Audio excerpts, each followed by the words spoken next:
Hello everyone, मी प्रियंका सकपाळ तुमचं सर्वांचं आपल्या चॅनलमध्ये खूप खूप स्वागत करते आहे. आज आपण बघणार आहोत तूळ राशीसाठी कसं असणार आहे मे 2026. सुरुवात करूया आपण नेहमीप्रमाणे साईंच्या आशीर्वादाने. त्यानंतर आपण एंजल्स ॲडवाइस आणि टॅरो कार्डने जाणून घेऊया काय काय घडणार आहे तुमच्या लाईफमध्ये मे 2026मध्ये. साई काय सांगू इच्छितात? ट्रान्सेडन्स.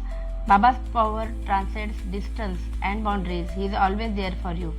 बघा, तुम्ही तुमच्या गुरूंपासून कितीही तुम्हाला वाटत असेल की तुम्हा दोघांमध्ये अंतर आहे आणि तुमच्या प्रॉब्लेमच्या वेळेला कोण कसं धावून येणार, तर त्याची काळजी करू नका. तुमचे जे गुरु आहेत त्यांना कुठल्याही अंतराचं बंधन नाही आहे. तर तुमच्यासाठी ते कुठल्याही पद्धतीने तुम्ही कुठेही असा, तुमच्यापर्यंत तुम्ही प्रॉब्लेममध्ये अडकलात तर तुमच्यापर्यंत मदत नक्कीच पोहोचेल असं हे कार्ड सांगतं. बघूया आपण. पहिला ॲडवाइस आहे कम्युनिकेट क्लिअरली तुमच्यासाठी. म्हणजे या महिन्यामध्ये तुम्हाला तसा अनुभव येईल की तुम्हाला काही गोष्टींवरती प्रश्न पडलेले असतील, पण तुम्ही त्याच्याबद्दल खुलासा करण्याच्या ऐवजी मनात दाबून ठेवाल. पण तुम्हाला तसं नाही करायचं. ॲडवाइस आलेला आहे तुमच्यासाठी एंजलचा, कम्युनिकेट क्लिअरली. आणि अजून एक ॲडवाइस आपण बघणार आहोत एंजल्सचा, नो नीड टू वरी. सगळ्या गोष्टी नॉर्मल होणार आहेत. तुम्ही उगाच स्ट्रेस घेताय. So communicate clearly and no need to worry. म्हणजेच काय की कदाचित गैरसमज हा एक मोठा फॅक्टर असू शकतो. तर आपण आता बघूया. नेक्स्ट आपण जाणून घेणार आहोत टॅरोनी तुमच्या सोबत मे 2026मध्ये काय घटना घडणार आहेत. Relationship, finance, career, business, health, student जर तुम्ही असाल तर तुमच्यासाठी काय, आणि सगळ्यात शेवटी एक जनरल रीडिंग. सो व्हिडिओ शेवटपर्यंत बघा. सुरुवात करूया आपण रिलेशनशिपच्या बाबतीत. लोकांसाठी रिलेशनशिपच्या बाबतीत काय घडणार आहे. ओके, इमोशनल फुलफिलमेंट होताना दिसते. गुड न्यूज सुद्धा येईल. नातं पुढच्या नेक्स्ट लेवलला सुद्धा जाईल. फक्त एखादं छोटं मोठं भांडण होताना मात्र मला दिसते तेवढी काळजी घेणं जास्त गरजेचं आहे. बाकी अदरवाईज इमोशनली तुम्ही हॅपी असणार आहेत तुमच्या सगळ्याच रिलेशनशिपच्या बाबतीत. बघूया आपण आता करिअर किंवा बिझनेस ज्यांचा आहे त्यांच्यासाठी कार्ड्स कसे येत आहेत. ओके, करिअरमध्ये नवीन अपॉर्च्युनिटी येण्याची खूप जास्त शक्यता आहे. ठीक आहे. बिझनेसमध्ये सुद्धा ज्यांना वाटत असेल की आत्तापर्यंत थोडं स्टक होतो, तर आता बिझनेस थोडासा चांगलं स्टार्ट व्हायला सुरुवात होईल. जुन्या प्रॉब्लेम्समधून बाहेर पडाल. नाईट ऑफ स्वॉर्ड्स सांगते की तुम्हाला तुमच्या गोलच्या दिशेने तुमचा उत्साह इतका छान असणार आहे की तुम्ही त्यासाठी काही करायला तयार असाल.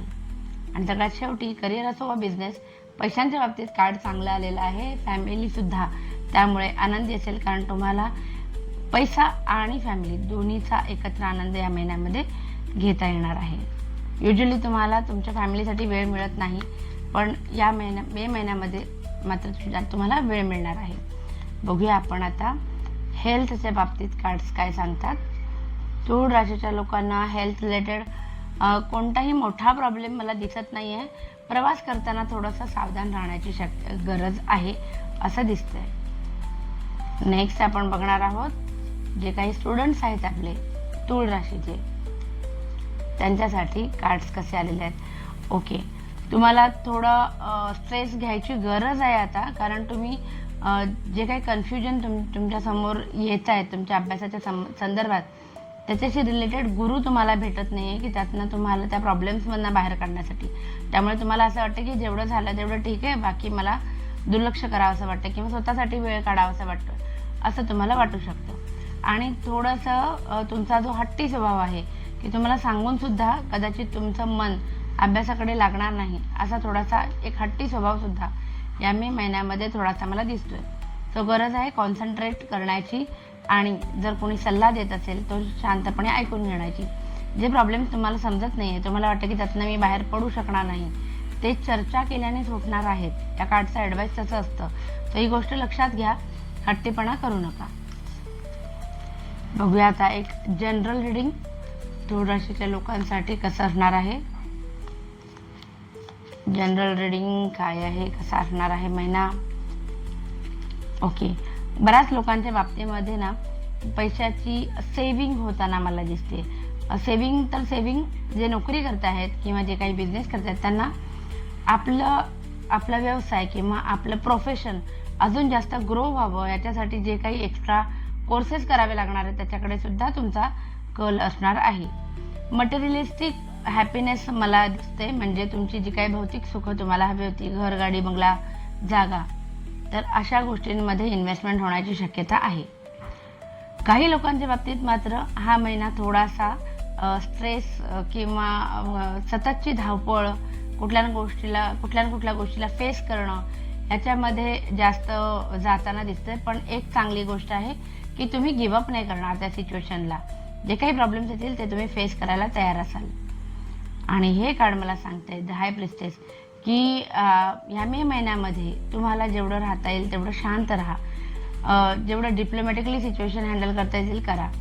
कुणाला किती गोष्टी शेअर करायच्या आणि नाही याचं एक प्रमाण स्वतःशी ठरवून घ्या. ओव्हर शेअरिंग करू नका आणि त्याप्रमाणे वागलात तर तुम्हाला हा महिना नक्कीच सुखाचा जाईल. सो असं होतं आपलं राशी भविष्य तूळ राशीसाठी. आय होप तुम्हाला आवडलं असेल.